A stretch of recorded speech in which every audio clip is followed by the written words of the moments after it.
Eikenberry, Nordhaus, Collins were the three assigned readings for the organizational leadership class.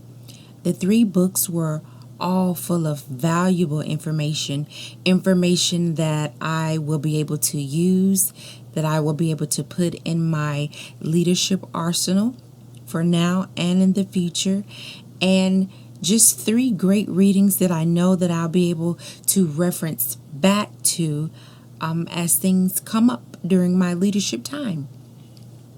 I chose to interview a remarkable leader by the name of Michelle A. Tumblin. She is the owner and operator of Tender Love Daycare, which is located in the Albany area. She has served the community with her business for 24 solid years.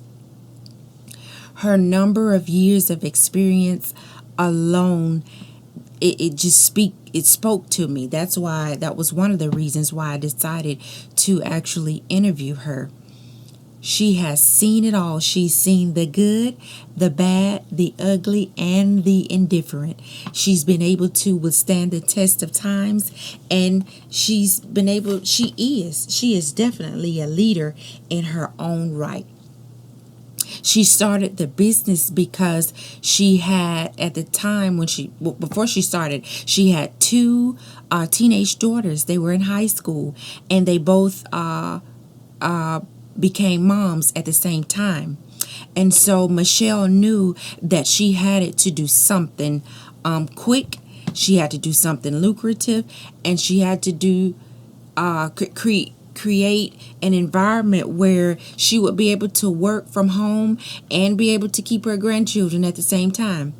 And starting a home daycare was the solution for her. She has had the opportunity to serve so many children, to be a part of the life of so many people. She's loved every moment, and she's grateful. She's grateful, and I know that she has many, many years to come in the business. We had several conversations, and I asked Michelle what she thought about leadership, and she spoke a little bit about her childhood and how she had a little trouble in her youth, and she didn't know that she was a leader, or she didn't know that she would be a leader in her future. But she's been walking in a leadership role phenomenally for a long time now. She didn't know everything when she started, but she didn't let that stop her. She didn't let fear hinder her from moving forward and from learning from year to year. She's been able to adapt with the changes, adapt with the times, be able to do and be whatever she needs to do, and be at the time she needs to do it and be it. Which is a subject that was spoken about heavily within the books that we had to read. She has also been able to transition and to just elevate as an entrepreneur, going from a few children to every year her enrollment increasing, and she has seen the retention rate. She's been able to retain children from infancy all the way up until grade school, and the time that she provides, child care for the children. It hasn't always been easy for her, but she remained present. She remained relevant. Over the years, she's had to change, but she always remained her authentic self, and I believe that was spoken about in the Nordhaus writing, was about being authentic, being true to yourself, and she has, because she's been an entrepreneur for so long. She's had the opportunity to remain herself, to remain true to her values and beliefs, and yet provide great service at the same time, which is what I believe many of her customers have experienced. They've experienced her authenticity, her love for the profession, and And that's why I believe they have been able to love her so much, because she's changed, but she's still the same. The love is the same, and the strength is the same, and it's consistent. um I learned that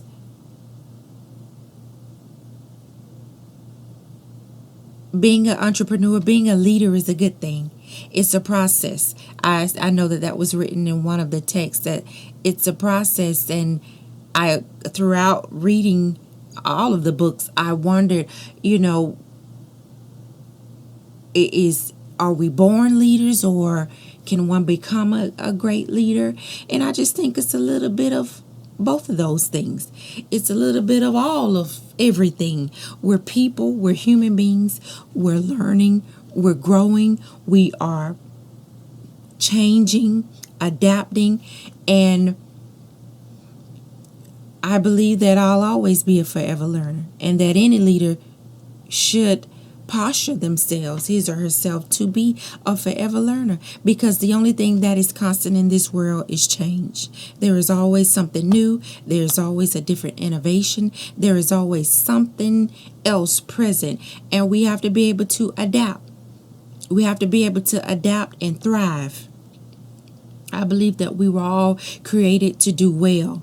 We're created, some are created to be followers, but even if you're a follower, that doesn't mean you're mediocre, because a follower has power too. So we were created to be great followers and great leaders. And a leader can't be a great leader without a good following. So I'm just grateful that I had the opportunity to read the text, to read the books, to learn so much from them. And I just have the confidence knowing that I am a leader. I want to be an even greater leader, and there's nothing wrong with being a forever learner. I could learn and teach others at the same time. I could learn and empower others at the same time. There's nothing wrong with learning, so that I could continue to be relevant, so that I can be innovative and just be a part of the society in the best way possible. And so I'm very grateful for the class. I'm grateful for the content, and it was all worth learning. It was all worth learning. Everything, every assessment, every assignment, every discussion, every summary, it was worth it. So I thank you, Dr. Grimes, for allowing us to be a part of the class, and to interact with one another, to learn from one another. So thank you for that.